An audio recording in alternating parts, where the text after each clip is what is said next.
ගොඩක් ආදරෙන් ඔයාලා අපේ channel එකට පිළිගන්නවා. අද කියලා දෙන්නේ එකක් එක්ක වුණත් ඉදිරියකින් කන්න පුළුවන් ඉරමින් කරවල හොද්දක් හදාගන්න විදිය. ඔයාලා channel එකට අලුත් නම් subscribe කරලා එකතු වෙන්න. රසවත් අදහසක් අපිට පහලින් comment කරන්න. දැන් අපි බලමු වීඩියෝ එකට ගිහිල්ලා කොහොමද මේක හදාගන්නේ කියලා. අපි මේ හොද්ද හදන්න දාරන් තියෙන්නේ කීරමින් සාලයෝ. ඊට පස්සේ අලගෙඩියක් දිග අතර කපාගෙන තියෙනවා. ඊට පස්සේ අපිට ඕන රතු ලුණු නැත්තම් ලොකු ලුණු ගන්න. මේ අරන් තියෙන රතු ලුණු ගෙඩි 5-6ක් අරගෙන ඔය විදිහට හීනෙන්ද කපලා තියෙනවා. ඊට පස්සේ කරපිංචි දෙකක් අරන් මේ විදිහට දෙකට කඩලා අරන් තියෙනවා. ඊට පස්සේ නයි කොච්චි කරල් දෙකක් පළලා අරන් තියෙනවා. කුරුදු පොතු කෑලි දෙකක් අරන් තියෙනවා. ඊට පස්සේ තක්කාලි ගෙඩියක් පොඩිවට කපාගෙන තියෙනවා. ඊට පස්සේ අපි පොල් කිරි අරන් තියෙනවා. පොල් ගෙඩියක කිරි තමයි අරන් තියෙන්නේ. ඕමනා ප්‍රමාණයට දාගන්න පුළුවන්. හොදි ඕමනා ප්‍රමාණයට තමයි අපි පොල් කිරි එකතු කරගන්න ඕනේ. ඊට පස්සේ අපි ලුණු කුඩු, කෑලි මිරිස්, උළුහාල්, අමුතුන පහ කුඩු, කහ කුඩු ඔය ටික තමයි අද ඕන වෙන්නේ. මුලින්ම අපි මේ විදියට ඇතිලියකට දැන් මම මේකට කීරමින් සාලය දාලා තියෙන්නේ. මම අල ටිකත් එකතු කරගන්නවා. අල ටික කපලා ගොඩක් වෙලා තියන්න එපා. කපපු ගමන්ම අපි 3-5 දේවල් දාගන්න ඕනේ. මම කපලා චුට්ටක් වෙලා හින්දා පොඩ්ඩක් කාට පිපෙන ගතියක් ඇවිල්ලා තියෙනවා. ඊට පස්සේ අපි මේ රතු ලුණු ටික, කරපිංච, කොච්චි ටික, කුරුඳු ටික එකතු කරගන්නවා.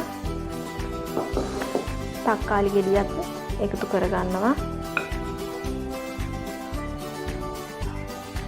ඊට පස්සේ අපි කහ කුඩු ටික දාගන්නවා.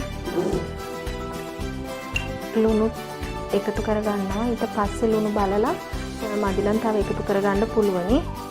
ඊට පස්සේ 3-5 කුඩු, මේවා අමු 3-5 කුඩු. ඒ වගේම උළුහාලුත් මම හැන්දක් විතර එකතු කරගන්නවා පොල් කිරි දාන නිසා.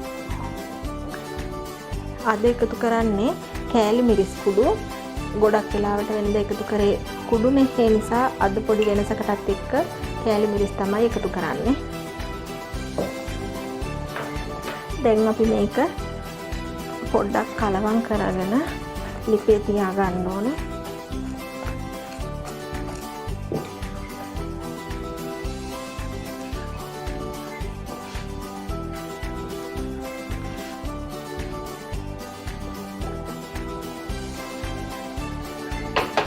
අපි ලිපේ තියාගෙන අඩු බින්දරේ විනාඩි 5ක් විතර තැම්බෙන්න තියමු. තක්කාලි හැම තියෙන නිසා මේ වගේ ඉස්ම ගතියක් තියෙනවා. ඒ ඉස්මෙන්ම තැම්බෙන්න අපි විනාඩි 5ක් විතර අඩු බින්දරේ වහලා තියාගමු. අපි මේ විදිහට ඇරලා චුට්ටක් කලවම් කරගමු.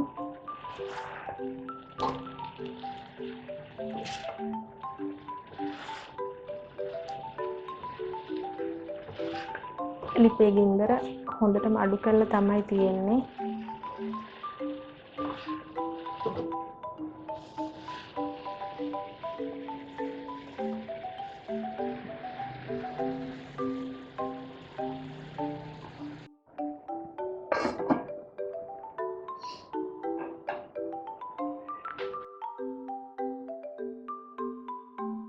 මේ තව විනාඩි 5කට විතර පස්සේ දැන් කෑලි ටික හොඳට තැම්බිලා තියෙන්නේ. අපි පොල් කිරි ටික එකතු කරගමු.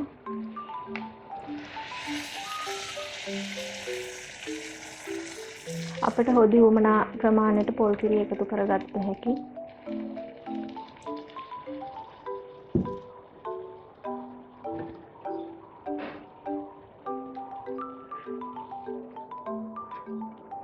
දැන් ලිපේ ගින්දර වැඩි කරගෙන කිරි ටික පස්ස ගමු.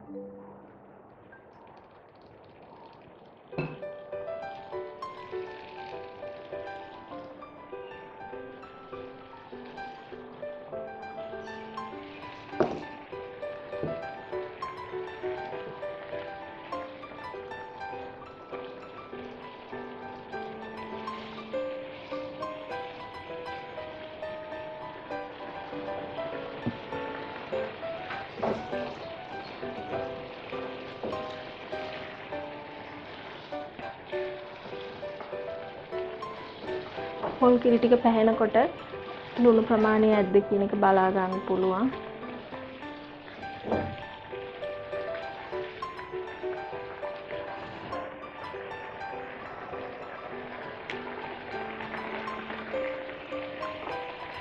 මේ විදිහට හොද්ද හැම පැත්තෙම නටාගෙන එනකොට අපි ලිප ඔෆ් කරගන්න ඕනේ. ඔන්න රසවත් කරවල අල දාපු හොද්දක් දැන් සූදානම් කරගෙන ඉවරයි අපි. ඉතින් මේ වගේ තවත් අලුත් වීඩියෝ එකකින් ආයෙ හමු වෙමු.